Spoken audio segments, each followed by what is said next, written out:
ce chapitre est le dernier, on va dire l'avant-dernier chapitre d'algèbre linéaire de l'année, puisque le dernier chapitre sur les espaces euclidiens fera quand même un lien assez fort entre l'analyse et l'algèbre linéaire.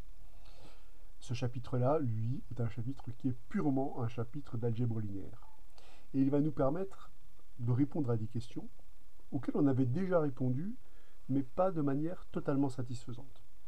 Les questions sont les suivantes. Lorsqu'on se place dans des espaces vectoriels de dimension finie, comment montre-t-on qu'une matrice est inversible?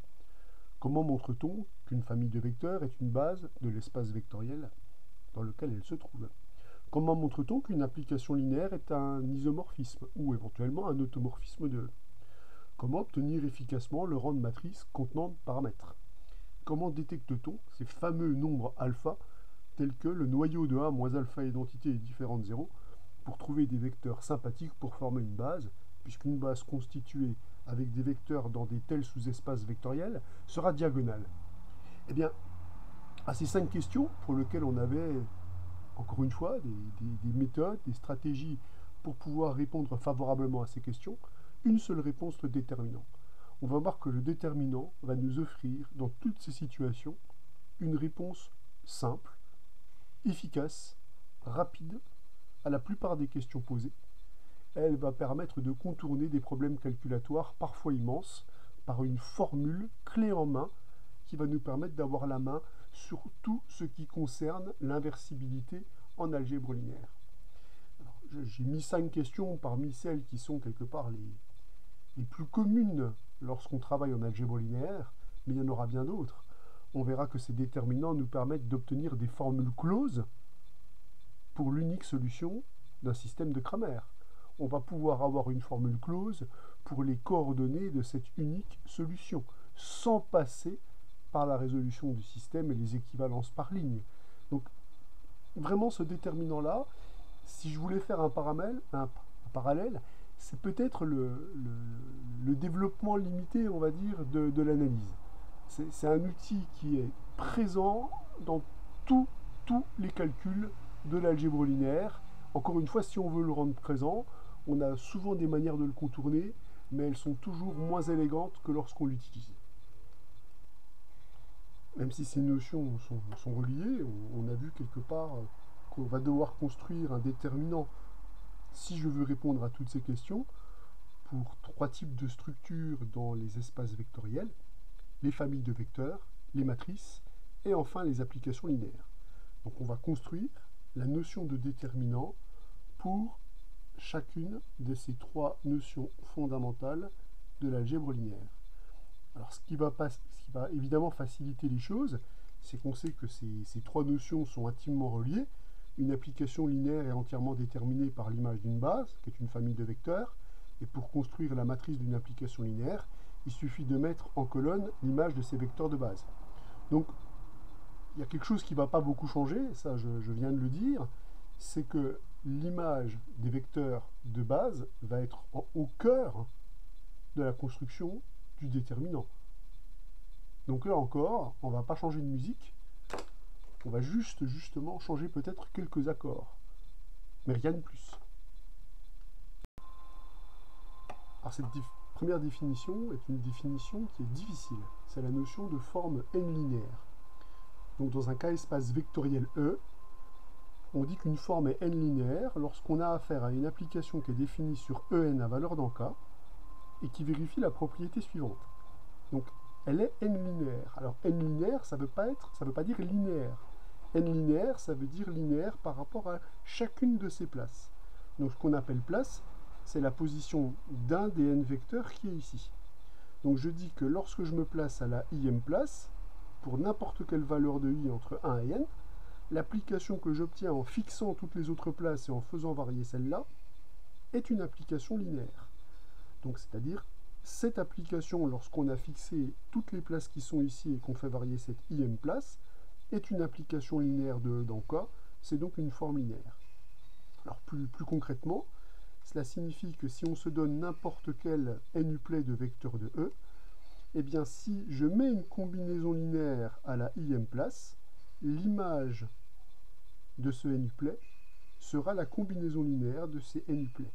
On vient bien d'écrire la linéarité par rapport à la im place, puisque vous avez vu ici qu'on a linéarisé uniquement l'expression par rapport à la im place par rapport à f. Donc voilà ce qu'on appelle une forme n linéaire, et c'est justement ces formes n linéaires, avec une propriété en plus, qui vont être au cœur du calcul du déterminant. Alors un exemple historique qui va vous rappeler à vos jeunes années, c'est la multiplication. La première application de linéaire que vous avez étudiée, alors on ne dira pas de linéaire, hein, on dira bilinéaire, mais vous voyez quand je prends par exemple ici n égale 2, et quand je travaille avec le E, je dis que c'est égal à R, et je le vois comme un R espace vectoriel, et je prends n est égal à 2 dans mon exemple là, d'ailleurs je vais l'étoffer et je vais prendre n quelconque dans pas longtemps, eh bien j'affirme que cette application est une forme de linéaire, on dira plus simplement qu'elle est bilinéaire. Alors vous voyez bien qu'elle n'est pas linéaire, hein. On fait un produit de coordonnées, cette application-là, elle n'est pas linéaire sur l'espace vectoriel R2. Clairement pas. Par contre, si je fixe une place et que je place une combinaison linéaire, soit à la première, soit à la deuxième place, eh bien je vais récupérer quelque chose de linéaire. Je m'explique. Si par exemple à la place A1, je remplace la place A1 par alpha x plus bêta y, où alpha, x, bêta, y sont des nombres réels, puisque les vecteurs et les scalaires ils vivent au même endroit ici. Eh bien, si je calcule cette image-là, je vais récupérer alpha x plus bêta y fois A2. Or, par distributivité du produit par rapport à la somme, on récupère alpha x A2 plus bêta y A2. Donc vous récupérez alpha m de x A2 plus bêta multiplication de y par A2. Ce que vous avez fait à la première place ici, vous pouvez faire le même genre de choses à la deuxième place. Le produit est distributif évidemment à droite et à gauche, et il est commutatif, hein, donc là il n'y a pas évidemment de problème de distributivité à droite et à gauche. Mais si vous faites exactement la même chose, si vous développez le produit par distributivité, eh bien voilà ce que vous obtenez. Donc vous voyez bien que ce n'est pas de la linéarité au sens global, au sens de l'application M.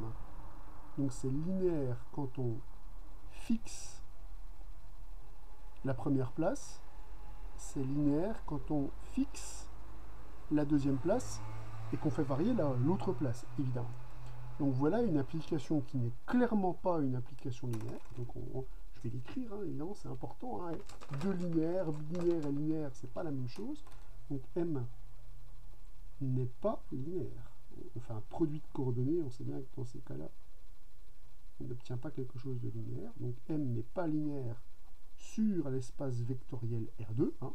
On sait qu'R2 est muni d'une structure d'espace vectoriel. Et bien sur cet espace vectoriel, cette application n'est clairement pas une application linéaire. Par contre, M est bilinéaire. C'est-à-dire que lorsqu'on a fixé une place, l'application qui a x associe x A2 et l'application qui a y associe A1 y sont, elles, des applications linéaires de R dans R. Donc sont des formes linéaires. Donc attention à la différence entre être bilinéaire ou multilinéaire en général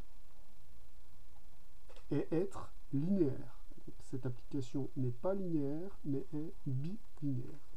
Alors évidemment vous allez dire oui mais qu'est-ce qui se passe quand on augmente la valeur de n? Eh bien je peux vous donner exactement le même exemple et d'ailleurs je vais vous le donner.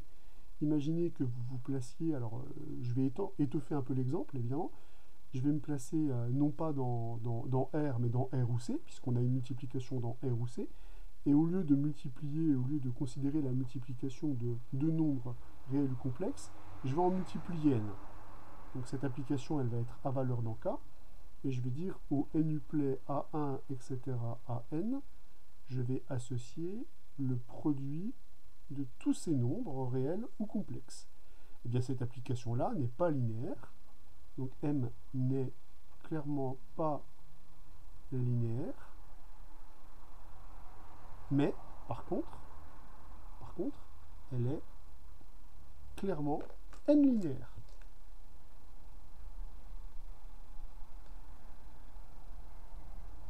Ça c'est clair.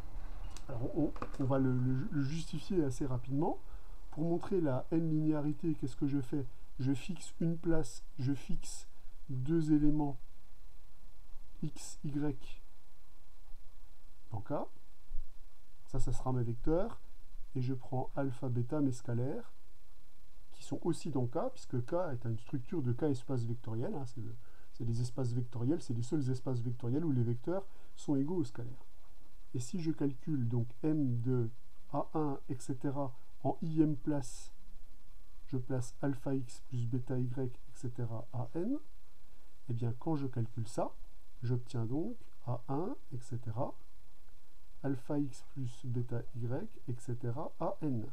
Or, je sais que le produit est distributif par rapport à la somme, donc je vais utiliser exactement les mêmes idées pour dire que là, je vais récupérer A1x, etc., à n, plus bêta à 1x, etc., y, etc., à n.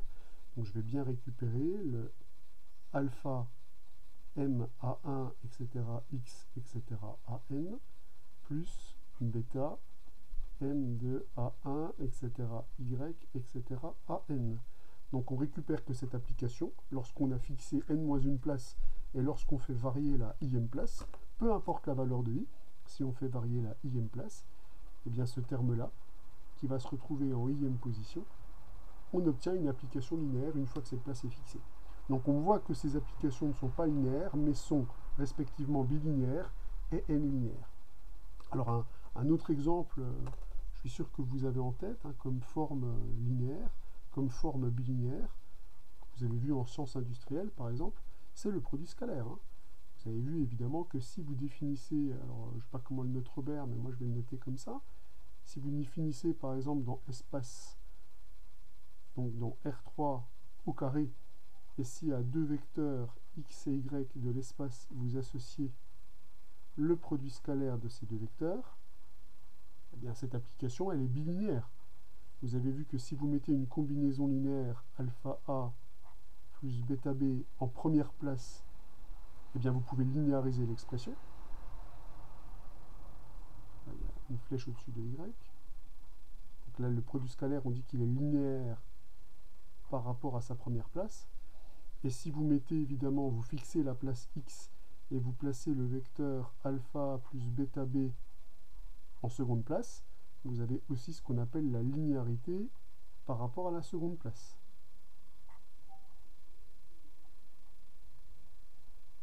Donc un produit scalaire, crochet sur R3, ou sur R2 d'ailleurs, hein. Produit scalaire, il est bilinéaire. Alors pareil, c'est pas linéaire, hein, le produit scalaire. Mais c'est bilinéaire. C'est-à-dire que quand on a fixé une place, on a la linéarité par rapport à l'autre place. Si je fixe cette place, j'ai la linéarité par rapport à l'autre place. On voit de toute façon que les deux objets sont construits sur le même modèle, puisque ceci est un produit scalaire dans le R espace vectoriel R. Le produit est un produit scalaire dans le R espace vectoriel R. Là, vous avez simplement étendu en physique et en sciences industrielles le produit scalaire à des espaces plus gros. Donc voilà, hein, c'est une première définition qui est difficile. Hein, c'est la définition la plus difficile à comprendre du cours. C'est qu'est-ce que c'est que la n-linéarité? C'est quand j'ai fixé toutes les places, et bien par rapport à la im place, je suis une application linéaire, donc je peux linéariser les expressions. Et l'exemple que vous devez avoir en tête, l'exemple enfantin que vous devez avoir en tête, c'est le produit. Le produit n'est pas une application linéaire sur R2, mais par contre, c'est une application qui est linéaire par rapport à la première place et par rapport à la deuxième place. Et là, on retrouve une propriété emblématique, c'est la distributivité du produit par rapport à la somme. On avait vu qu'une application linéaire est entièrement déterminée par l'image d'une base. Alors évidemment, là, on n'a pas une application linéaire, on a une application bilinéaire ou deux linéaires, et on aimerait justement savoir qu'est-ce qui se passe en dimension finie, c'est-à-dire comment elle va se comporter par rapport à une base. Et ça va me permettre de voir comment on fait des calculs, comment on mène des calculs avec une application qui est multilinéaire et pas linéaire. Alors, on va se lancer. Donc, je vais me donner un couple de vecteurs de E, x et y, deux vecteurs de E, et l'objectif va être de calculer f de x, y, en faisant intervenir eh bien, la base de notre espace vectoriel, puisque dans cette base, je peux décomposer n'importe quel vecteur. Donc là, je me donne une base E1, En, une base de E, donc je suis dans un espace vectoriel abstrait, donc je sais que mes vecteurs, je vais pouvoir les décomposer dans la base. Donc c'est-à-dire que les vecteurs x et y, ils vont avoir des coordonnées, x1, xn, donc ici dans K, puisque je travaille dans un cas espace vectoriel. Donc tout ça pour dire que x va s'écrire comme x1 E1, plus etc. xn En. Je peux évidemment dire que mon vecteur y de E admet n coordonnées dans la base E1 En. J'écris y1, yn, ces coordonnées. Ce sont évidemment des scalaires, hein. Ce sont les coordonnées de ces vecteurs de E dans la base E1, E2, En. Donc comment je vais utiliser la bilinéarité ou la deux linéarité de f? Là j'ai simplement mis deux places pour voir si effectivement il y a une dépendance entre f et l'image des vecteurs de base. Bon, on va faire les calculs pas à pas et je vais vous expliquer ce qui se passe à chaque étape. Donc la première place, c'est la somme pour i variant de 1 à n des xi, ei. C'est ce vecteur-là qu'on obtient. Et je l'écris avec la combinaison linéaire de ces vecteurs. Et à la seconde place, attention, je vais utiliser une autre variable muette pour récupérer mon vecteur. C'est la somme des yj, ej. Le fait d'utiliser une autre variable muette est très important. À cette étape-là, je vais utiliser la linéarité par rapport à la première place, c'est-à-dire par rapport à cette place-là. C'est-à-dire je considère que toutes les autres places sont fixées et je vais utiliser la linéarité par rapport à la première place.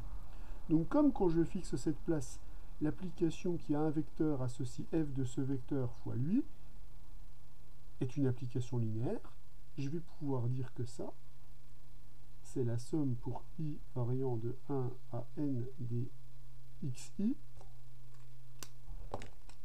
f de ei, virgule, eh bien ce vecteur-là, lui, il est fixé, c'est comme s'il était égal à b, par exemple.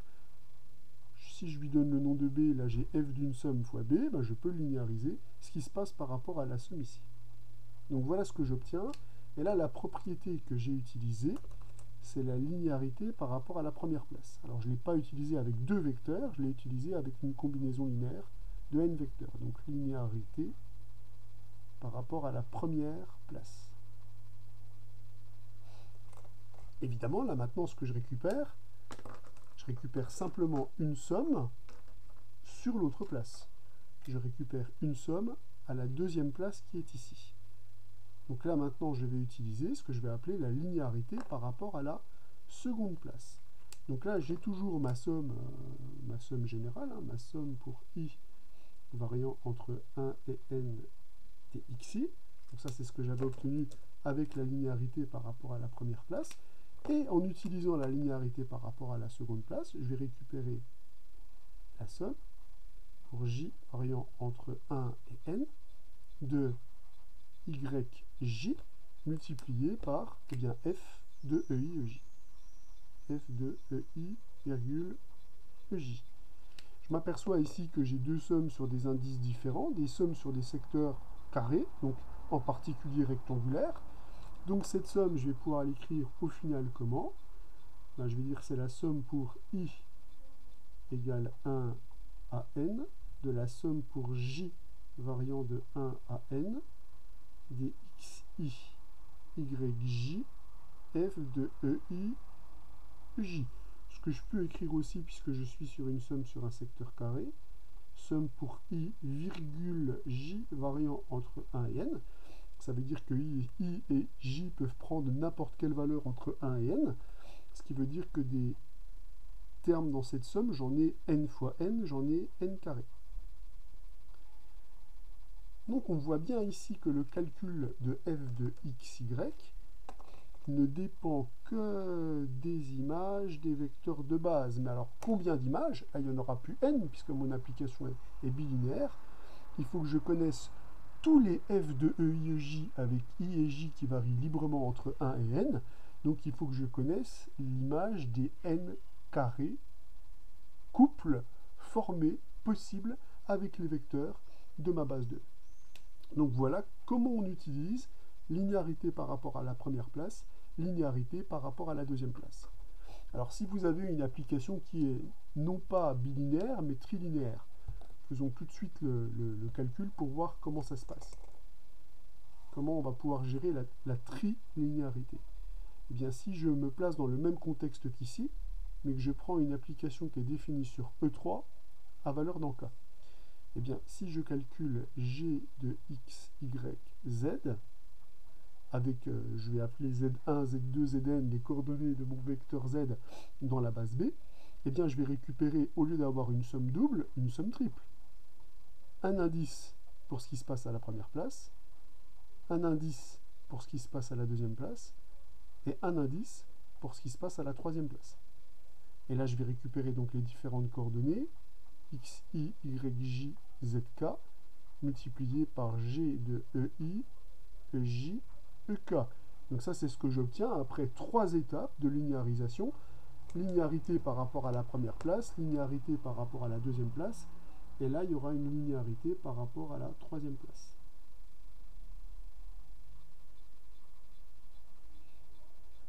Et bien, on obtient donc une somme triple sur un secteur, cette fois-ci qui va être un cube. Et donc, mon application G sera entièrement déterminée si je connais toutes ces images-là. Et vous notez que ces images-là, j'en ai n cube images à connaître. Donc, on voit qu'il y a évidemment que cette application sera entièrement connue si on connaît l'image des vecteurs de base. Sauf que cette fois-ci, les images de vecteurs de base, comme les vecteurs de base, ils peuvent se retrouver à toutes les places avec des indices différents, il y en a beaucoup plus à déterminer. Pour une application linéaire, ici n est égal à 1, donc il faut que je la connaisse sur n valeurs. Pour une application binaire, sur n carré valeurs. Et pour une application trilinéaire, sur n cube valeurs. Etc. etc. Donc si j'ai une application p linéaire dans un espace vectoriel de dimension n, eh bien il faudra n à la puissance p, connaissance des images des vecteurs de base, pour que mon application soit entièrement déterminée. Alors parmi les formes n linéaires dont on a donné la définition dans la première partie du cours, on va s'intéresser à des formes linéaires, n linéaires particulières. L'objectif va être de détecter les familles liées. Donc pour pouvoir détecter les familles liées, on va donner une propriété supplémentaire aux formes n linéaires avec lesquelles on va travailler. On va travailler avec des formes linéaires antisymétriques ou alternées. Alors en fait, on va voir, je vais vous donner les deux définitions, mais la première chose qu'on va démontrer une fois que j'aurai donné ces définitions, c'est que ces deux notions-là, elles sont équivalentes. Quand j'ai l'une, j'ai l'autre directement. Donc, une forme n linéaire est alternée à quelles conditions nécessaires et suffisantes, c'est-à-dire par définition. Eh bien, je suis en train de dire que ma forme n linéaire est alternée lorsque, si j'ai deux fois le même vecteur mais à des places différentes, alors ma forme n linéaire s'annule. Donc si on trouve deux fois le même vecteur avec deux places différentes, la forme n linéaire est nulle. Voilà. Donc ça, c'est ce qu'on appelle une forme alternée. Pour une forme antisymétrique, la propriété est la suivante. Si, alors pour évidemment deux indices différents, je permute les places que j'ai en im et en jm place, donc là j'ai juste permuté les vecteurs qui étaient respectivement en im et en jm place, donc là c'est le vecteur qui est en im place, là c'est le vecteur qui est en jm place, et bien celui qui était en jm se retrouve en im, et celui qui était en im se retrouve en jm. Eh bien, lorsque je réalise cette opération, j'ai juste un changement de signe, c'est-à-dire ces nombres sont égaux à la multiplication par moins 1 près. Donc quand j'échange de vecteur, je change le signe de l'expression. Donc ça s'appelle une forme antisymétrique. Eh bien, ce que je vais démontrer, c'est que être alterné ou être antisymétrique pour une forme linéaire, c'est la même chose. C'est-à-dire c'est la même propriété. Si j'ai l'une, j'ai l'autre. Et réciproquement. Alors nous allons démontrer ce que je viens d'énoncer dans la définition 2, c'est-à-dire j'ai défini deux notions pour des formes linéaires, et j'aimerais démontrer en fait que ces notions sont identiques c'est-à-dire être alterné ou être antisymétrique, c'est exactement la même chose. Donc je vais me donner une forme n linéaire, je dis qu'elle est alternée si et seulement si elle est antisymétrique. Pour démontrer le si et seulement si, il va déjà falloir que je suppose qu'elle est antisymétrique et montrer qu'elle est alternée, puis supposer qu'elle est alternée et montrer qu'elle est antisymétrique, pour bien démontrer que ces deux propriétés sont équivalentes. Je vais commencer par supposer que f est antisymétrique et je vais démontrer que f est alterné. Pour ça, je vais me concentrer sur ce que je dois démontrer. Pour montrer que f est alterné, je me donne un n-uplet de vecteur de E, absolument quelconque. Et je dois me placer dans les hypothèses, c'est-à-dire je vais prendre un couple IJ compris entre 1 et n, avec I différent de J évidemment, et deux vecteurs qui sont égaux sur ces deux places. Donc je commence par me fixer deux places différentes, d'accord, et je suppose qu'à la ième place et qu'à la jième place, j'ai le même vecteur. Moi, ce que j'aimerais démontrer, c'est que le nombre que j'obtiens est nécessairement nul. Donc ce que je vais faire, c'est que je vais indiquer le UI que j'ai ici en ième place, donc celui-là se retrouve en ième place, et je vais indiquer celui que je retrouve en jième place, mais je vais le mettre avec une coloration différente pour que je distingue celui qui est en ième place de celui qui est en jième place. Mais évidemment, c'est le même vecteur, ça c'est l'énoncé qui me le dit. Alors comme on a supposé a priori que notre forme f est antisymétrique, je sais qu'en permutant les vecteurs à deux places différentes, je vais avoir un changement de signe. Donc je sais que je vais avoir un changement de signe ici, si je fais quoi? Donc là je ne vais indiquer que ce qui se place sur les deux différentes places. Bien, si je place le vecteur qui était en jième place ici en ième place, et celui qui était en ième place ici en jième place, donc si je les place les deux, celui-ci en ième place, celui-ci en jième place, eh bien je sais que ça s'accompagne d'un changement de signe. Or, pourquoi j'ai mis J ici, crétin, c'est évidemment le vecteur UI, c'est celui qui est en vert. Or, ces expressions-là sont les mêmes, évidemment, puisque le vecteur UI est égal au vecteur UI. J'ai juste mis deux couleurs différentes pour que vous voyez simplement ce qui se passe, ce que j'ai effectué au niveau des places. Bah, je sais qu'en permutant ces vecteurs, je change le signe. Or, ces deux nombres-là, ils sont égaux. Ça, c'est un nombre A, ça, c'est un nombre A. Donc, on obtient que A va être égal à moins A. Si je note A, le vecteur qui est ici, enfin, le nombre réel, le nombre dans K qui est ici. Donc, je vais récupérer que 2A est égal à 0. 0 dans K. Hein. Je vous rappelle qu'on a une forme n linéaire, donc c'est une application à valeur dans K. Donc, je récupère que le nombre A est nul. Or, le nombre A, c'est le nombre qui est ici. Et c'est ce que je voulais démontrer. Je voulais démontrer que l'image de ce n-uplet de vecteur de E est nulle. Donc, on a bien démontré que si f est antisymétrique, alors j'ai la propriété qui est ici. Donc, f sera bien alterné. Supposons maintenant que l'application f est alternée, c'est-à-dire vérifie cette propriété. Et j'aimerais démontrer que quand je calcule ceci et que je permute ce qui se passe à la place i et à la place j, cela s'accompagne d'un changement de signe. Donc pour ça, et pour utiliser le fait que f est alterné, je m'aperçois que je dois avoir le vecteur ui et le vecteur uj à la ième place, le vecteur uj et le vecteur ui à la ième place. Donc pour pouvoir avoir ces deux vecteurs sur ces deux places-là, et je vais utiliser aussi le fait que f est alterné, je vais calculer f de, donc là je vais mettre des pointillés pour ce qui se place sur les autres places, je vais placer en ième place le vecteur ui plus uj, mais je veux aussi placer en jm place, le vecteur ui plus uj. Donc je place ce vecteur-là, ui plus uj en ième place, mais je le place aussi en jm place. Donc l'objectif est de démontrer que lorsque ui et uj sont à leur place et lorsque ui et uj sont à des places permutées, cela s'accompagne d'un changement de signe. Moi, ce que je sais, c'est que comme la forme est alternée, je sais que si j'ai deux fois le même vecteur à des places différentes, j'obtiens 0.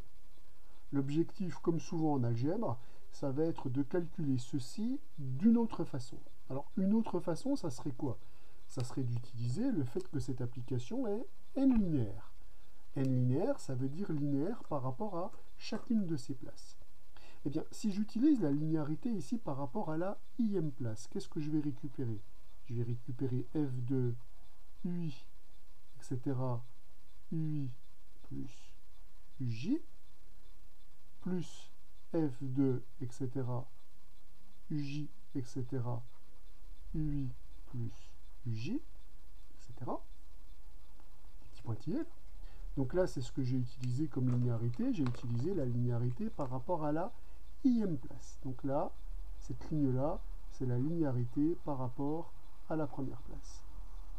Mais je sais que mon application, elle est également linéaire par rapport à la jème place. Donc je vais aussi linéariser ce qui se passe par rapport à cette place-là.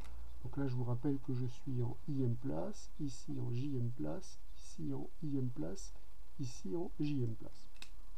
Je vais maintenant utiliser la linéarité par rapport à la jème place.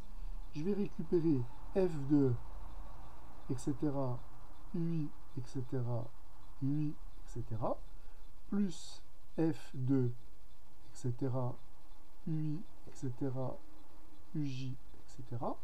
Donc ça, c'est juste ce terme-là que je décompose. Plus maintenant, je décompose ce terme-là. f de, etc., uj, etc., ui, etc., plus f de, etc., uj, etc., uj, etc. Voilà ce que je récupère. Alors, pour mettre un code couleur, pour que vous compreniez d'où viennent les différents objets, il faut que j'utilise quand même une autre couleur, sinon vous n'allez rien voir. Le terme qui est là se décompose par linéarité par rapport à la jème place en les deux termes qui sont ici, et le terme qui est là se décompose par rapport à la linéarité par rapport à la jème place aux deux termes qui sont ici. Seulement, je sais que l'application est alternée, donc si j'obtiens deux fois le même vecteur à deux places différentes, j'obtiens 0.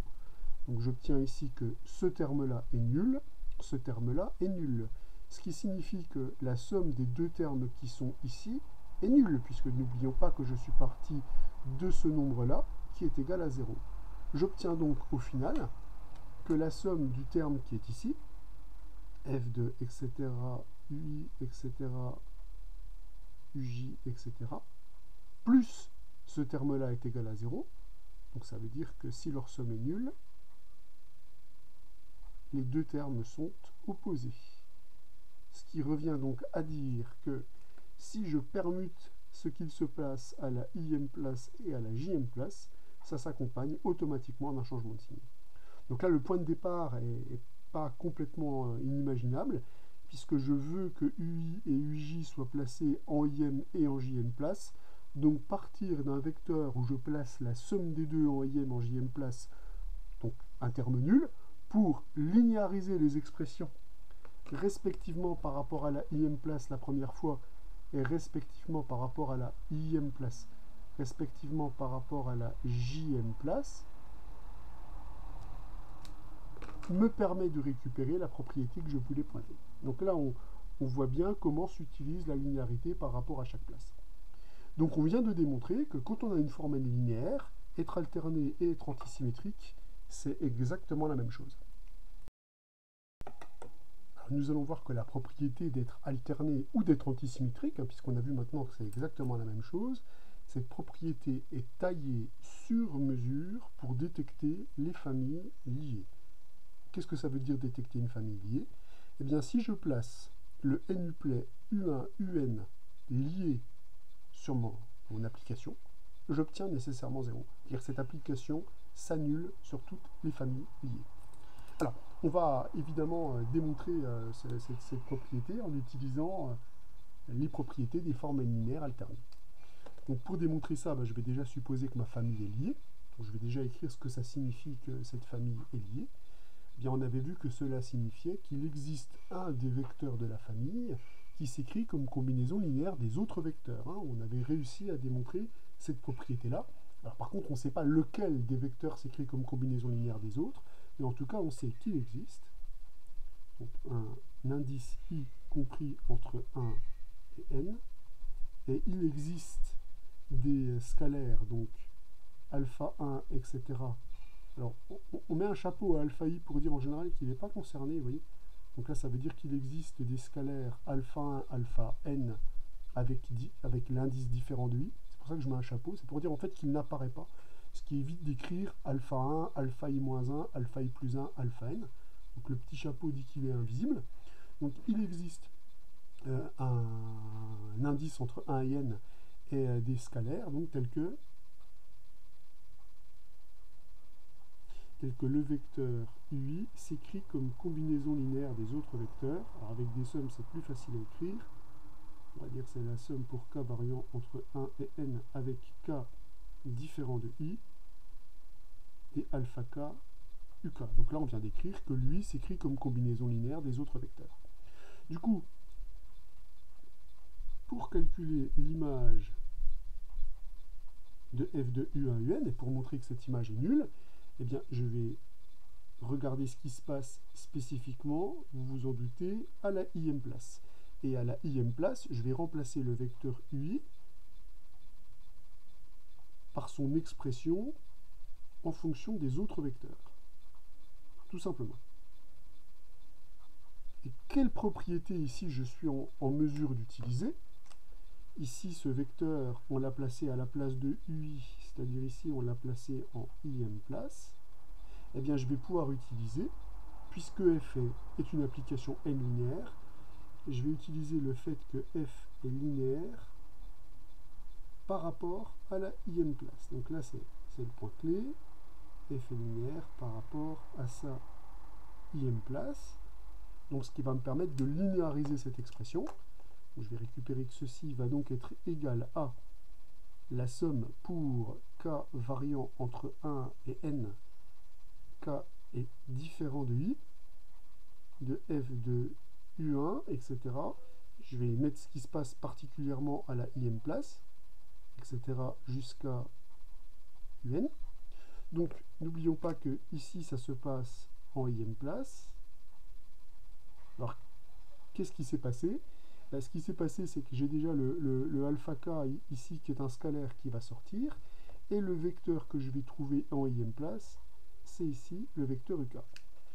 Mais ça va me permettre de conclure. Pourquoi? Parce que le vecteur que je retrouve en ième place ici, c'est le vecteur uk. Or, le vecteur uk, je vais le retrouver quelque part ailleurs. Quelque part ailleurs, quand je dis ailleurs, je sais exactement où ça va se placer. Le vecteur uk, il apparaît aussi en kème place.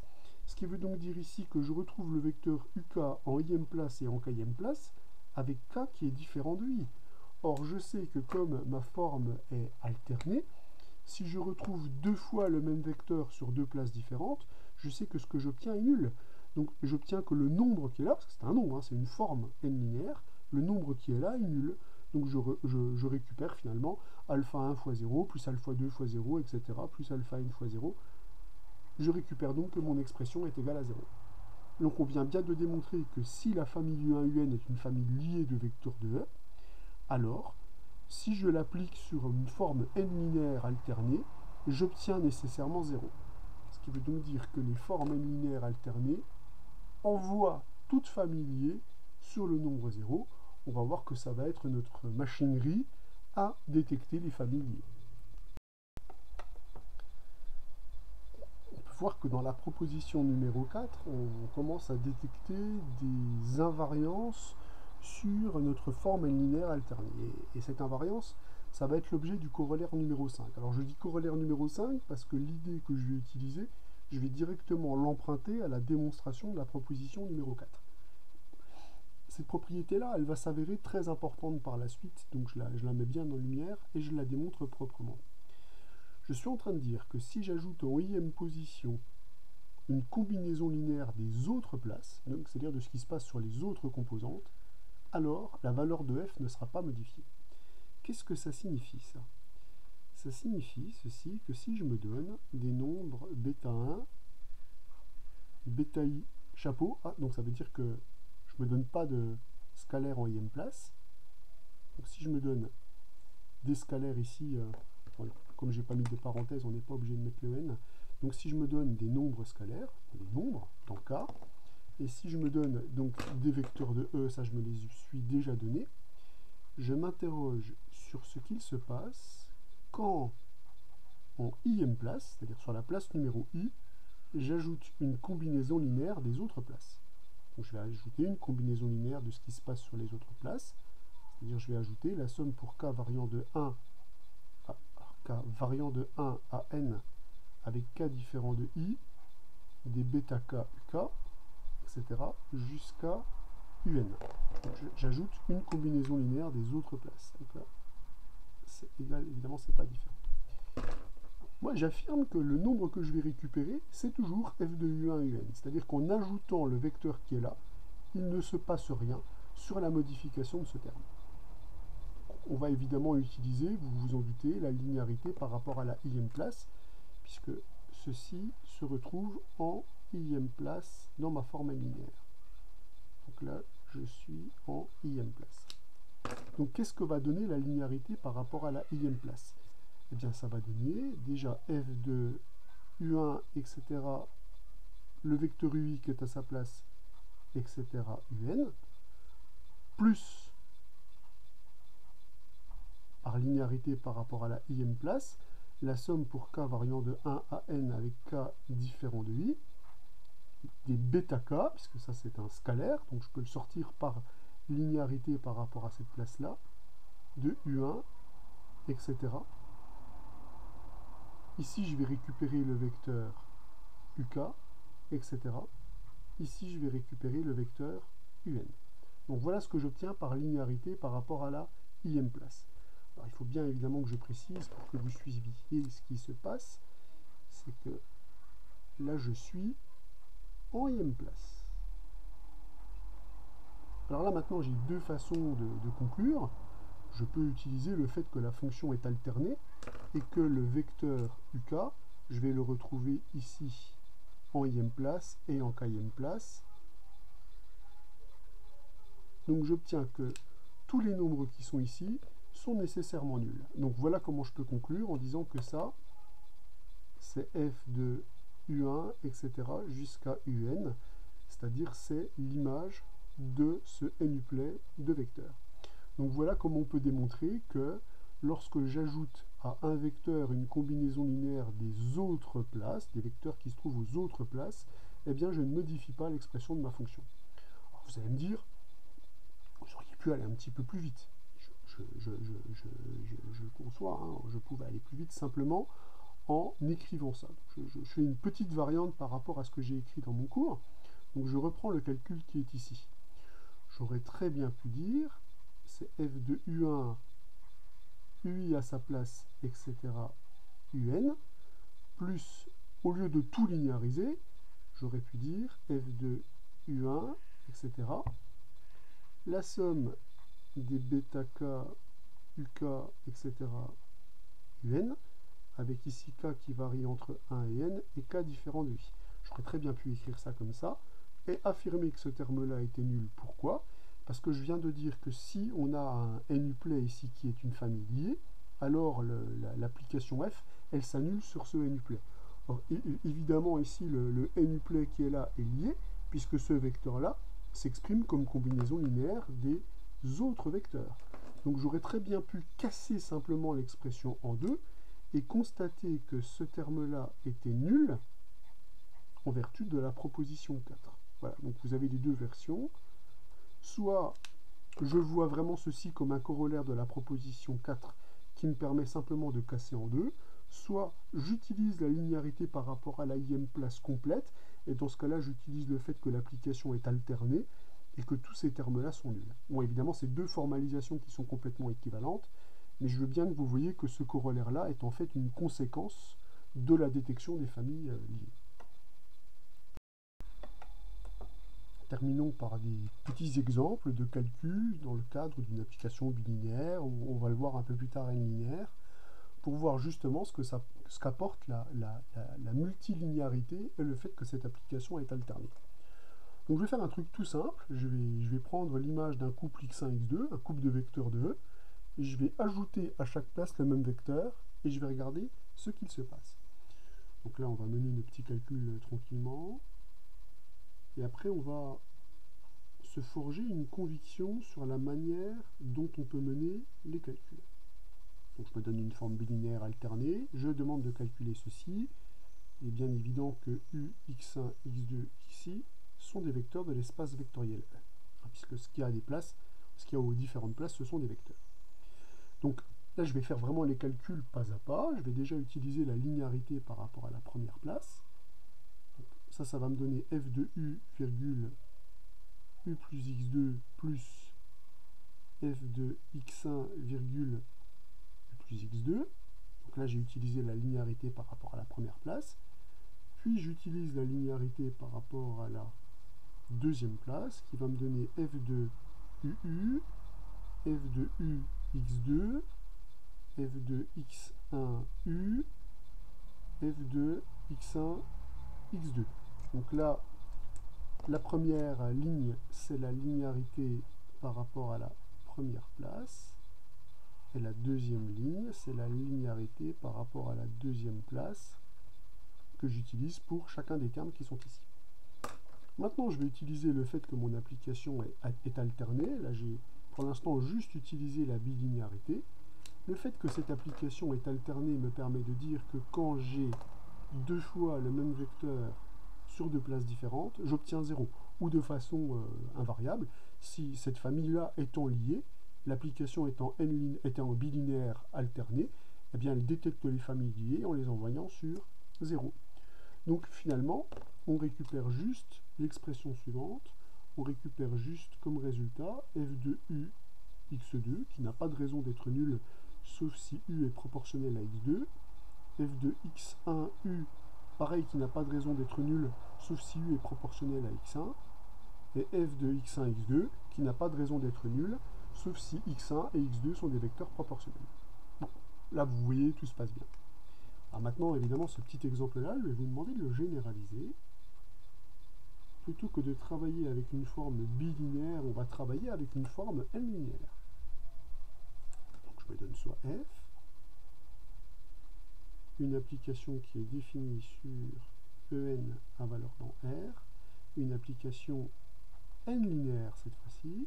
Alors je dis à valeur dans R, ça pourrait tout être aussi bien à valeur dans K, une application qui est n-linéaire et qui est alternée.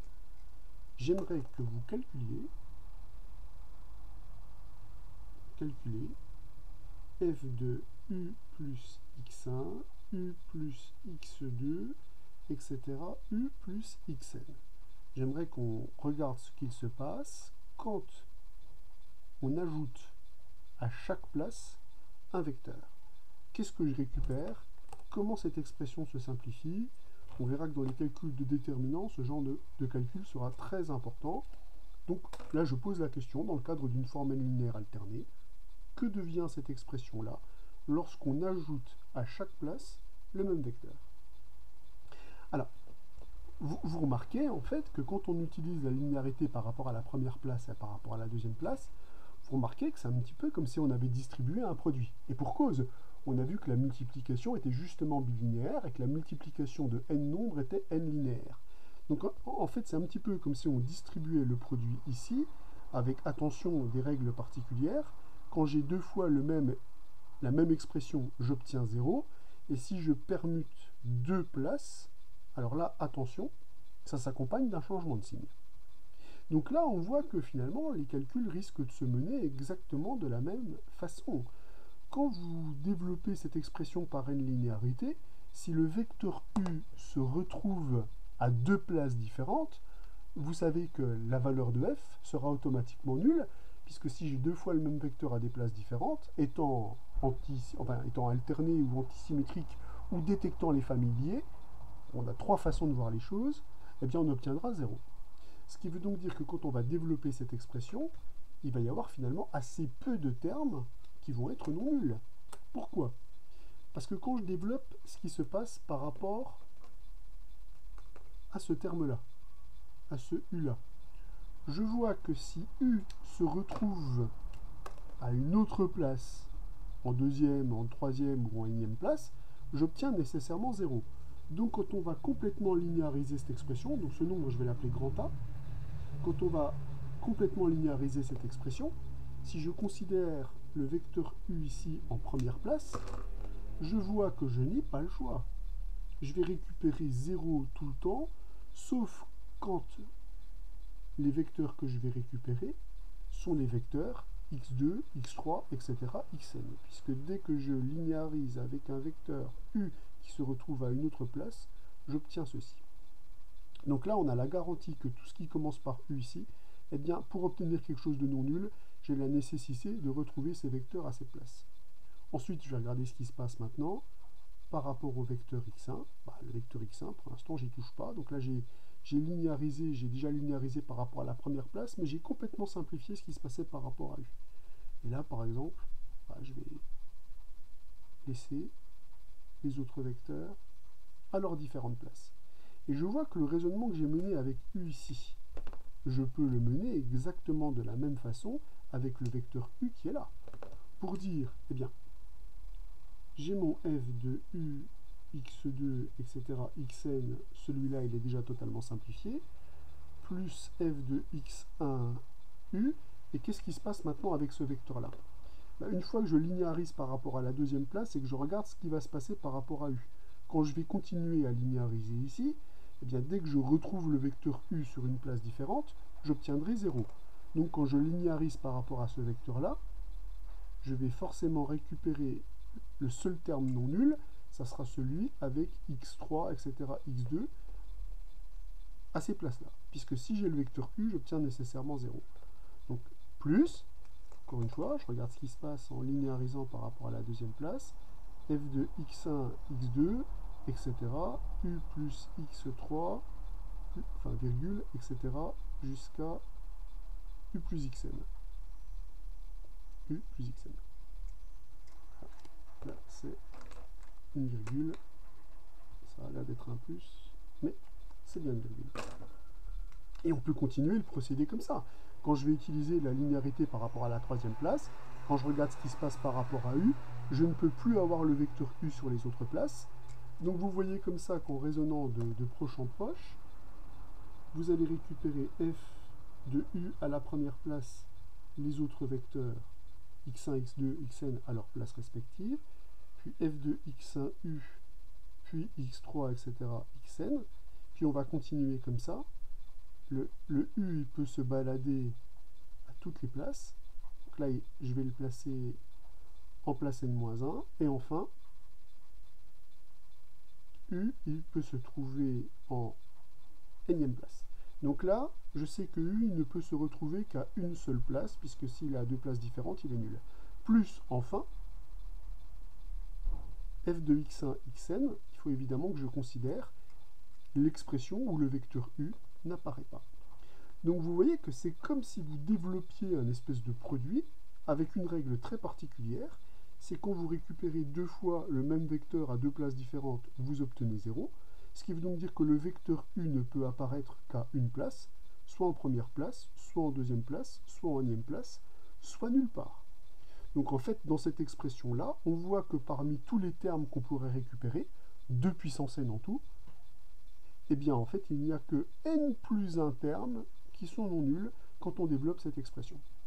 Donc vous voyez que développer une forme multilinéaire alternée obéit à des règles très très particulières. Donc ces règles, il faut s'en convaincre et les visualiser clairement sur des exemples. On a fait le cas bilinéaire. Je vous conseille de regarder à part le cas trilinéaire pour voir tous les cas qui peuvent se produire et développer complètement l'expression. Vous allez avoir 2 puissance 3, c'est-à-dire 8 termes, et bien voir que parmi ces 8 termes-là, eh bien, a priori, seuls 4 seront non nuls. Et enfin, visualiser le cas d'une forme n linéaire alternée. On développe l'expression pour voir ce qu'il se passe.